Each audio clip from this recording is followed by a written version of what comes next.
ሰላም ጤና ይስጥልን የተወዳጅ ተመልካቾቻችን እንደምን ሰነበታችሁ። ይህ ከኢትዮጵያ ኦርቶዶክስ ተዋሕዶ ቤተክርስቲያን መገናኛ ብዙኃን እየተዘጋጀ የሚቀርብላችሁ ሃይማኖታዊ የተሰኘው ሳምንታዊ መርሃ ግብራችን ነው። በዛሬው መርሃ ግብራችን ክፍል 2 መርሃ ግብርን ይዘን ወደ እናንተ ቀርበናል። እስከ መርሃ ግብራችን ፍጻሜ አብራችሁ እንድትቆዩ በትህትና ጋብዘናችኋል።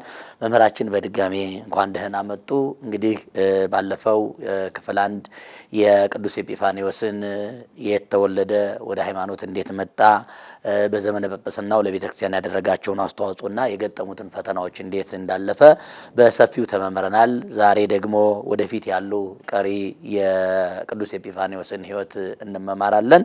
እንግዲህ ባለፈው እንዳስተዋወቅናችሁ መምህራችን መዝገበ ጥበብ ልሳነ ወርቅ ዋሴ የቅዱስ ጳውሎስ መንፈሳዊ ኮሌጅ የሐዲስ ኪዳን ትርጓሜ መምህር ናቸው። በሙያቸው ደግሞ የአቋቋምና የቅኔ መምህር እንዲሁም የመጻሕፍተ ብሉያትና የሐዲሳት ትርጓሜ መምህር በሌላውም ኢትዮጵያ ኦርቶዶክስ ተዋሕዶ ቤተክርስቲያን ባላት ብዙ ሰፊ ሙያ በቅዳሴው ቤተ መቅደስ ገብተው አሐዱ አብ ቅዱስ አሐዱ ወልድ ቅዱስ አሐዱ ውእቱ መንፈስ ቅዱስ ብለው የሚቀድሱ፣ በማህሌቱ ስብሐ ወድስ ብለው በአውደ ምሕረቱ ወንጌል ዘርግተው በጉባኤ ቤት አትሮኑስ ዘርግተው በአውደ ምሕረቱ ወንጌል ዘርግተው በማህሌቱ መቋሚያ አንስተው የሚያገለግሉ ታላቅ በዘመናችን ካሉ የቤተክርስቲያን ሊቃውንት አገልግሎት የማይሰለቹ ታላቅ ሊቅ ናቸው። መምህራችን እንደውኔ በተለይ ማህሌት ላይም ያለው ትርጓሜ ማስተማር ላይ ያለው እንደገና ደግሞ በብዙ መንገድ ነውና ይሄ እንደው በብዙ መምህራን የማይታይ በጥቂት መምህራን ብቻ የሚታይ ስለሆነ እንደው ይሄ ጸጋዎት አብሮት እንዲቆይ እግዚአብሔር ያግዘውት። እንግዲህ ባለፈው የቅዱስ ኤጲፋንዮስን ሕይወት በብዛት አይተናል።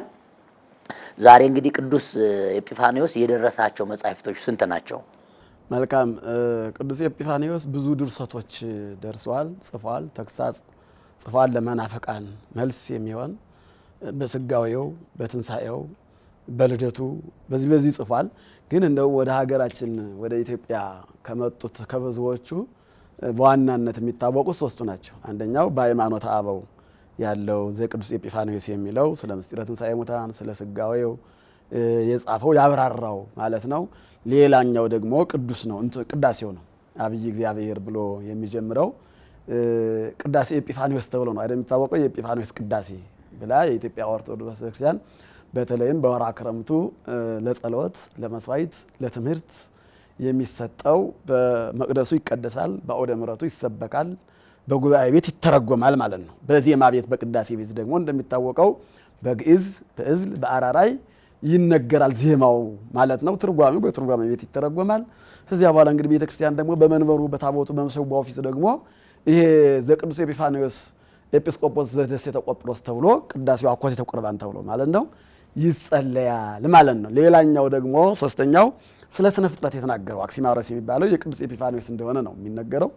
ስለዚህ ያ ስነ ፍጥረት እንግዲህ የስነ ፍጥረታትን አኗኗር፣ ስለ ከዋክብት፣ ስለ ፀሐይ፣ ስለ ጨረቃ አጠቃላይ የከዋክብትን ስም ሳይቀር ዘይጼውኦሙ ለኩሉ በባስማቲሆሙ ዘይሄልቆሙ ለከዋክብት በምልኦሙ ላይ የሚል ዳዊት አጠቃላይ ከዋክብትን ዘይሄልቆሙ ለከዋክብት በምልኦሙ ይቆጥራቸዋል። ወይጼውኦሙ ለኩሉ በባስማቲሆሙ በየስማቸው ደግሞ ከዋክብትን ይጠራቸዋል ይላል እና እነዚያን የከዋክብትን አኗኗር ስርዓታቸውን ጠብቀው እንዴት የሚኖሩ ከዚያ ቀጥሎ ደግሞ ክረምትና በጋውንና ክረምቱን ደመናውን ጊሜውን ይሄ ጉሙን ማለት ነው ነፋሱን ስለ ባህሩ ስለ መርከቡ እነዚህን ሁሉ አጠቃላይ ይዞ በጣም ስለ ስነ ፍጥረት አርቆ አብዝቶ አምልቶ የሚነግረን ኤጲፋንዮስ ነው እና 3ቶቹ ድርሰቶቹ በቤተክርስቲያናችን ይታወቃሉ። እንዲሁም ደግሞ ግንቦት 17 ቀን በዓለ ዕረፍቱን ደግሞ ቤተክርስቲያናችን መጽሐፈ ስንክሳር በሚባለው ስንክሳሩ ላይ ስለ ቅዱስ ኤጲፋንዮስ በዓለ ዕረፍት ታውጃለች። ወበዛቲ ዕለት አይረፈ ቅዱስ ኤጲፋንዮስ ብላ ግንቦት 17 ቀን በዓለ ዕረፍቱን ዜና ሕይወቱን እድገቱን ቅድም በወዚያኛው ክፍል የተነጋገርን አጠቃላይ ትናገራለች ማለት ነው እና እኒህ መተውልናል። ጥሩ ነው። እንደው 3ቱም መሰረታዊ ሐሳብ የሚያስፈልጋቸው ስለሆነ እንደው አንዱ በተለይ በሃይማኖተ አበው ስለ ምስጢረ ትንሳኤ ሙታን በስፋት የጻፈው በተለይ መናፍቃን ያነሱት ጥያቄ ነው። እንደሚያውቁት መናፍቃን መላሉ ሰው ከሞተ በኋላ ይነሳል የሚሉ አሉ፣ ይነሳል የሚሉ አሉ፣ ግማሽ አካሉ ይነሳል የሚሉ አሉ። በተለያየ መንገድ ላሉት በተለይ ነው ምስጢረ ትንሳኤ ሙታንን ሰፋ አድርጎ አብራርቶ መልሶ በተለይ ከስነ ፍጥረት ከእጽዋት ከእንስሳት ከኛ ከራሳችን ከአካላችን ጋራ ጸጉራችን እንዴት እንደሚያድግ ጥፍራችን እንዴት እንደሚያድግ አጠቃላይ ከኛም ከስነ ፍጥረትም ጋር አያይዞ ሰፊ ጉዳይ የሰጠበት ትምህርት ነው። እንደው ምእመናን ሰፋ አድርገው እንዲያን ነገሮችን ቢያነቡ መልካም ነው። እኔ አሁን በዋናነት ግን መምጣት የፈለጉት እንደው ቅዳሴው በተለይ አሁን የኢትዮጵያ ኦርቶዶክስ ተዋሕዶ ቤተክርስቲያን ስርዓት አምልኮቷን ከወራት ከዓመታት ከቀናት ጋር አገናኝታ ነው ስርዓቱን እንደው ስርዓት አምልኮ የምታስኬደው። እንደው የኤጲፋኒዮስን ቅዳሴ ከወርሃ ክረምት ጋር የምትመርጥበት የምታያይዝበት ምንድን ነው? አሁን እንደው በስርዓተ ቅዳሴ አሁን የፈለግነው ለምሳሌ የትንሣኤን ቅዳሴ አሁን ዛሬ ብንል የዘመን መለወጫን ቃለ እግዚአብሔር ብንል የሚያመጣው ችግር አለ? በጣም ጥሩ። እንግዲህ በኢትዮጵያ ኦርቶዶክስ ተዋሕዶ ቤተክርስቲያን በወርሃ ክረምቱ እንግዲህ 4 ናቸው ወራቶቹ። በእነዚህ 4 ወራት በሙሉ እለቱን፣ ሰዓቱን፣ አየር ጠባዩን የአገሪቱን አየር ጠባይ ከደመናው ጋር ሰው በሚያየው ሲማር ይገባዋል አይደለም? በሚያየው በሚሆነው በሚረግጠው በሚጨብጠው በሚሰማው። ለምሳሌ የደመና ድምፅ በምንሰማበት ሰዓት ወይም ደመና በምናይበት ሰዓት የነጎድጓድ በዚያ መንገድ ብንማር ይገባናል። ክርስቶስም እንዳስተማረው ማለት ነው። ለገበሬዎቹ በምን ያስተማራቸው ስንል በምሳሌ ዘር፣ ለነጋዴያን በምን አስተማራቸው ስንል በወርቅ በእንቁ በሚዛን፣ ለአሳ አስጋሪዎች በምን አስተማራቸው ስንል በባህሩ በመርከቡ በመቃጥኑ፣ ለእናቶቻችንስ በምን አስተማራቸው ጓዳ ገብቶ በእርሾ አስተምሯቸዋል ማለት ነው። እና የኢትዮጵያ ኦርቶዶክስ ተዋሕዶ ቤተክርስቲያን የምትከተለው ይህን አስተምሮ ነው። የክርስቶስን ትምህርት የክርስቶስ ጉባኤ ቤት የክርስቶስ ቤት የክርስቶስ አካል ስለሆነች በዚህ መንገድ ልጆቿን ታስተምራለች። በዚህ መንገድ ማለት ነው። እና የዮርዳኖስን አመተን በጥብርያዶስ አንለውም። የጥብርያዶስ ቀን ራሱን የቻለ ነው። ዮርዳኖስን ወርድ በዮርዳኖስ ብለን የምናዜመዋለን ማለት ነው። ጥብርያዶስ ደግሞ ስንገኝ ደግሞ ከህብስቱ ጋር ህብስተ በረከትን የሚያነሳ ጥብርያዶስ ላይ ህብስተ በረከት ሆነ፣ ዮርዳኖስ ላይ ደግሞ ምን ሆነ ተጠመቀ ብለን ዮርዳኖስ ላይ ስንወርድ ተጠመቀ የሚለውን ጥብርያዶስ ስንት ደግሞ ይህንን ህብስተ በረከቱን ጽዋ ሕይወቱን ይህንን አንስተን እንማማራለን። ቃና ዘገሊላም ስንል ስለ ቃና ዘገሊላ እንማራለን። ክረምት ሲመጣም ደግሞ ስለ ባህሩ፣ ስለ ሞገዱ፣ ስለ ጎርፉ፣ ስለ ዝናሙ፣ ስለ አፍላጋት፣ ስለ ቀላያት እንማራለን ማለት ነው። እና ችግር አለው ማለት አይደለም፣ ግን ትምህርት ነው። አሁን አምልኮቷን ስትፈጽም ቤተክርስቲያን በዚያ ውስጥ ልጆቿን እያስተማረች እያበቃች ነው የምትሄደው። ለምሳሌ ከቅዳሴው ክፍል አንዱን እንግዲህ ስርዓተ ቅዳሴ ያለ ቅዳሴ ያለ አይደለም። ስርዓተ ቅዳሴ የምንለው ከየት ጀምረን ነው? ከመጀመሪያው እንግዲህ ስብሖ ወዱስ ሁሉ የምንለው እኮ የቅዳሴው አካል ነው አይደለም? የቅዳሴው አካል እኮ ነው። ሰዓታት ብንል ስብሖ ወዱስ ብንል የቅዳሴ መግቢያ ነው። ስለዚህ እዚያ ጀምረን እንሄድና እንደገና ደግሞ በክፍል ከፍለን ለምሳሌ ይሄ መልኩ ሲያልቅ ተመርግዶ ሲያልቅ መስቀል ምስባክ ይመጣል አይደለም? ምስባኩ ወንጌሉ እስመ ለዓለሙ አቡን እንጨርሳለን። ከጨረስን በኋላ ወደ የት ነው? ወደ ኪዳን እንሄዳለን። ኪዳን ጨርሰን ዘእንበረም ጥንተ ቅዳሴ ነው የሚለው። ኪዳን ሳይደርስ ቅዳሴ አይግባ ብሎ ማለት ነው። ከዚያ ወደ ቅዳሴው ስንሄድ አሐዱ አብ ብሎ ያመቦ ብሎ ዲያቆኑ አውጆ አሐዱ አብ ብሎ ቀድሶ እስከ ወንጌል ወይም ጻውስ ንዑሰ ክርስቲያን እስከሚባለው ድረስ ያለው ስርዓተ ቅዳሴ ይባላል ማለት ነው። ያ ስርዓተ ቅዳሴ ነው። በዚያ ስርዓተ ቅዳሴ ውስጥ ምን አለ ካልተባለ ትምህርት አለ። በዚያ ውስጥ መልእክተ ጳውሎስ ይነበባል፣ መልእክተ ጴጥሮስ ይነበባል፣ ከዳዊት ምስባክ ይሰበካል፣ ከወንጌል አንዱ ይነበባል። እነዚህ ሁሉ ስርዓተ ቅዳሴ ትምህርቶች ናቸው፣ የትምህርት ዘርፎች ናቸው ማለት ነው። ከዚያ በኋላ እንግዲህ ፍሬ ቅዳሴ ነው። አሁን የኤጲፋንዮስን ስናነሳ ፍሬ ቅዳሴው ነው።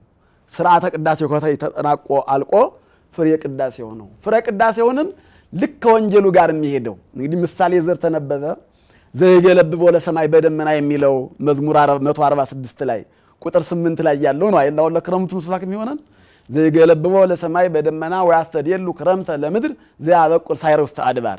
ሰማይን በደመና ይጋርዳል፣ ክረምትን ዝናብን ለምድር ያዘጋጃል። ወያበቁል ሳይረ ውስተ አድባር ከምድር ከተራራው ከኮረብታው ላይ ከሸንተረሩ ላይ ሳርን ምን ይላል? ያበቅላል። እንስሳትን ምን ይላል? ይመግባል። ከዚያ በኋላ ከዚህ ምስባክ ጋር ማን የሚገናኝ ስንል የኤጲፋንዮስ ቅዳሴ ነው። ምን ብሎ ቃል ሐጸራ ለባይር ነው እንግዲህ ሐጸራ ለባይር አመ ወጻት እምከርሰ እማ አይደል?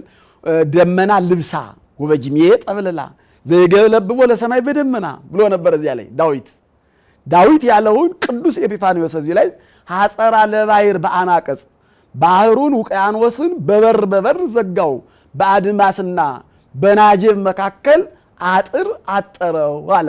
ምን አደረገ? ደመና እንደገ አመውጻትም ከርሰማ ከእናቷ ማይፀን በወጣች ጊዜ አለና ደመና ልብሷ መጎናጸፊያዋ የባህሩ የውቅያኖስ ልብሱ ደመና ነው። ወበጅሜ ደግሞ ምን አለ? ጠብለላ በጉሙ ጠቀለለው አጎናጸፈው አለ።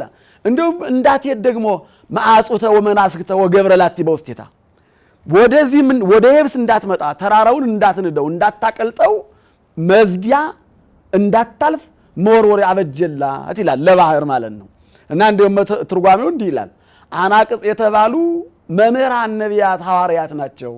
ባህር የተባለ ደግሞ ልቡናቸው ነው። ከዚያ እንግዲህ በባህር ውስጥ ማዕበል አለ አይደለም። በመምህራን ውስጥ ደግሞ ምስጢር አለ፣ ይንቀሳቀሳል። ለመምህራን የሚሆነው ይወጣል፣ ለመምህራን የማይሆነው ደግሞ እዚሁ ይገላበጣል ማለት ነው። አሁን በመምህራኑ በነቢያት በሐዋርያት በቀደሙት ሊቃውንትም ብዙ ምስጢር በልበ ነቢያት በልበ ሐዋርያት በልበ ሊቃውንት የሚቀመጣል። አሁን በዘመኑ ዝም ብሎ የታወቀው ሁሉ ለመናገር ይፈላል አይደለም፣ ይገነፍልበታል። ዝም ብሎ ግን የማይነገር አለ በመምህራን አንደበት፣ በመምህራን ልብ ግን የሚመላለስ እይተነገራል ይተነከር ተብሎ የተዘጋ ማለት ነው። ይደነቃል እንጂ የማይነገር ተብሎ የተቀመጠ። ስለዚህ ሐጸራ ለባሕር የተባለው ደግሞ አለ እንደገና በሌላው ሲተረጎም አሁንም ጥምቀት ናት። በአናቅጽ የተባሉ ቀሳውስት ናቸው። ደመና ለብሳ ልጅነት ልብስ አልበስከኒ ልብሰ ሕይወት ይላል አይደለም፣ ወይም ልበስው ወለሐዲስ ብእሲ ያ ደግሞ ልጅነት ነው የሚሰጠው ነው።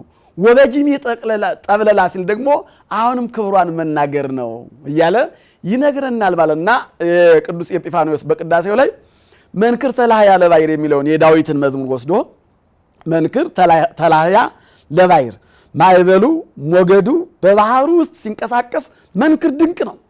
በዚያ መካከል ደግሞ መርከቡ ሲጓዝ በመርከቡ ውስጥ ሰው ሲሄድ ሲራመድ ካሰበው ወዳሰበው ሲሄድ በባህሩ ላይ መራመድ መንክር ነው።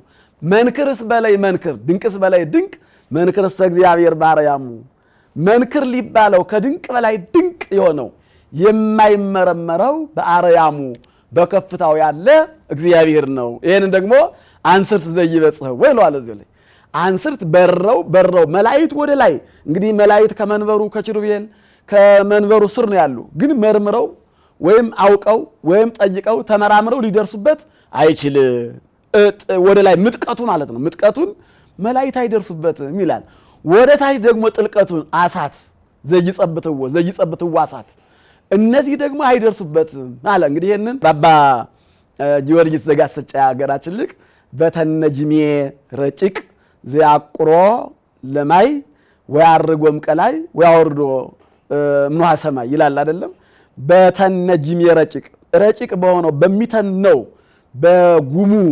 በጉሙ በሚተነው እርጥቡ ከደረቁ ከእርጥቡ ጋር ተገናኝቶ በዚህ ላይ ያቁሮ ለማይ ውሃውን ይቋጥረዋል አለ። ውሃውን ይቋጥረዋል። ወያርጎም ቀላይ ከውቅያኖስ ቋጥሮ ወደ ላይ ይዞት ይሄዳል። እንግዲህ እየሰጠጥ ደመናው ይላል አይደል ኢዮብ 26 ላይ ሲወስደው ወደ ላይ አይቀደድበትም ወይም ደግሞ ያስስ መርዳ ረዳት አይፈልግም ይላል። ረዳት እዞት ሲጓዝ ወደ ላይ ጫኝ አውራጅ ወይም እዚህ ላይ እንዲሆነ ብሎ አማካሪ አይፈልግም፣ ረዳት አይፈልግም። ወደ ላይ ይዞት ይሄዳልና ዘይጽዎ ለደመናውን ይጠራዋል። በቃሉ ይጠራዋል፣ ወደ ላይ ያወጣዋል ይላል። ከዚያ በኋላ ወደ ላይ ከወጣ በኋላ ወያወርዶ ምንዋ ሰማይ ከንዋ ሰማይ ከሰማይ ወደ ላይ ከፍ ካለ በኋላ ወደ ምድር ያርከፈክፈዋል። ጽሩይን ሰው በሚኖርበት በተለይ እንደ ሀገራችን እንግዲህ ክረምት ሲገባ ጥሩ ዝናብ ነው የሚዘንብ አይደለ? አልፎ እንኳን በረዶ ቢሆን፣ በሌሎቹ ሀገሮች ግን ክረምት ሲመጣ በረዶ ነው የሚመጣባቸው። የኛ ሀገር የኢትዮጵያ ሀገራችን ክረምቱ ተስማሚ የሆነ ሰውን የማይጎንጥ ነው እና ያንን ቤተክርስቲያናችን በእንተ ዝናም በእንተ አፈላክ እያለች ትጸልያለች አይደል? ዝናሙ ሰው እንዳይጎዳ፣ ዝናሙ ሰው ምድሪቱን እንዳይበድል፣ ጎርፉ ሰው እንዳይወስድ ትጸልያለች ማለት ነው ቤተክርስቲያናችን። እና የቅዱስ ኤጲፋንዮስ ቅዳሴ ለየት የሚያደርገው ከወርሃ ክረምቱ ከወርሃ ነጎድጓድ፣ ይሄም ደግሞ ታዲያ ከምስጢረ ትንሣኤ ጋር ይገናኛል። እንግዲህ በወርሃ ክረምት ይዘራ በአሳር ነው አይደል ያለ ቅዱስ ጳውሎስ።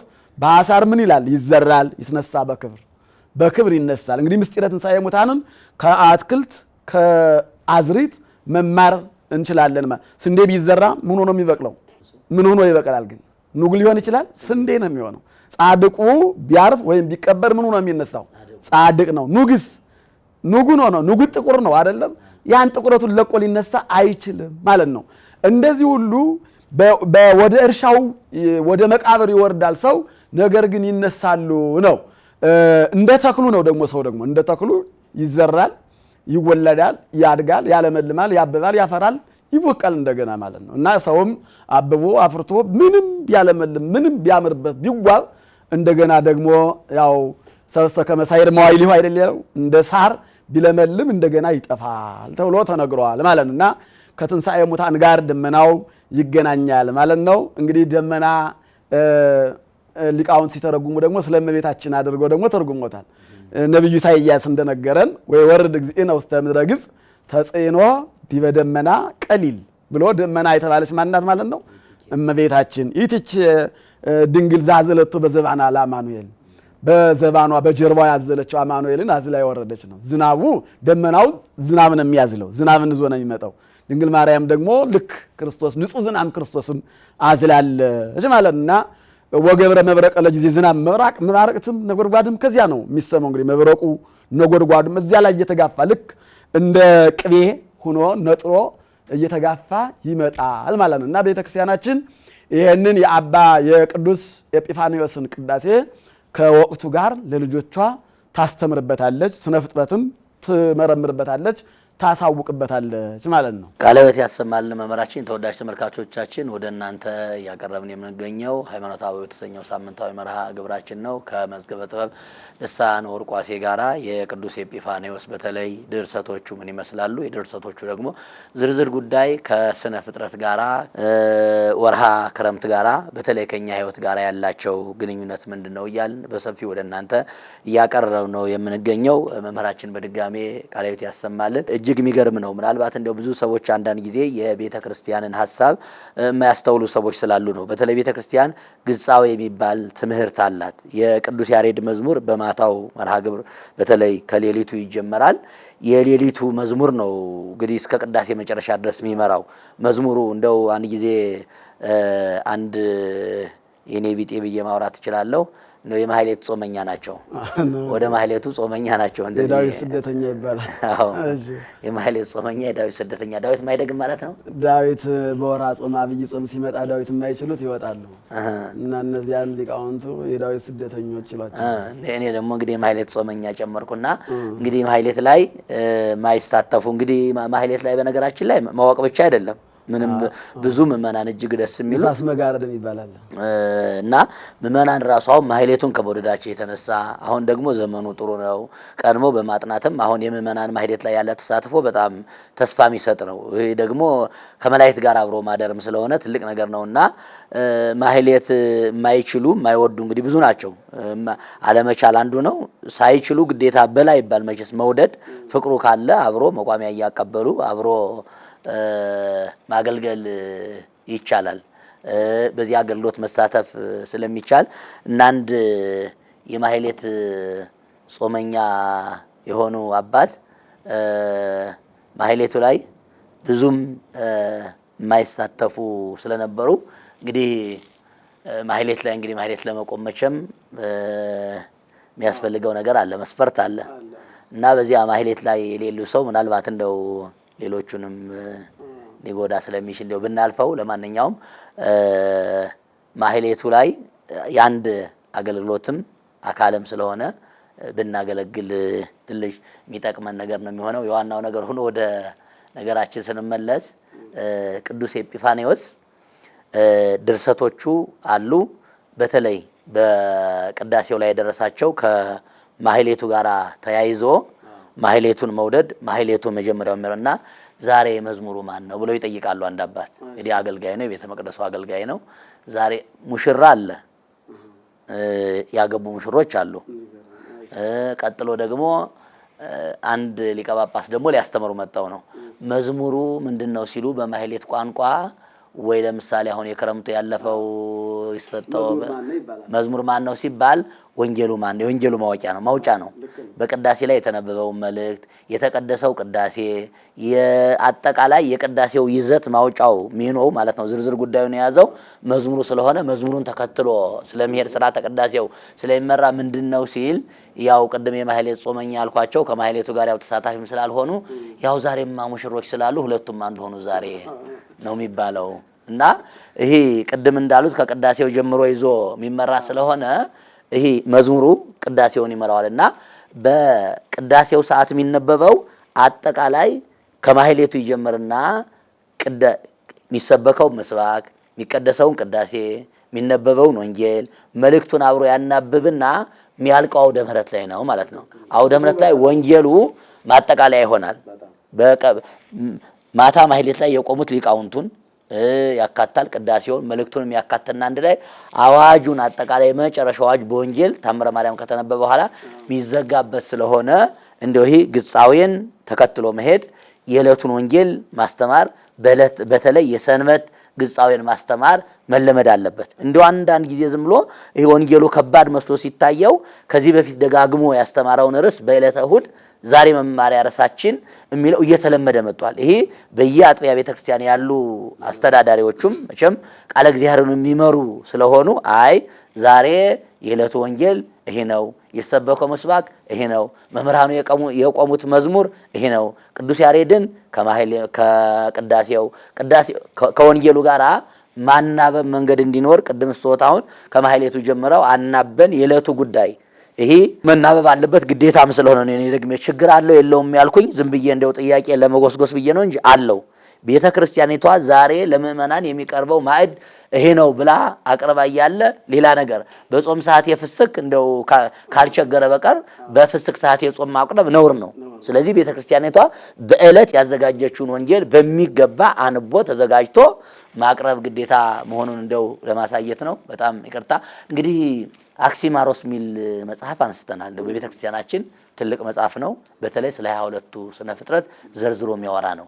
እንደው ክረምትና ስነ ፍጥረት ደግሞ ይገናኛሉ። እንደው ክረምት በምንድን ነው የሚመሰለው? እንደው ክረምት እንደው አንዳንዴ ሰው ጭንቅ ይለዋል። ክረምት በራሱ እንደው ከሌሎቹ የተለየ የሆነ የሚከብድ ምናምን ነገር አለው።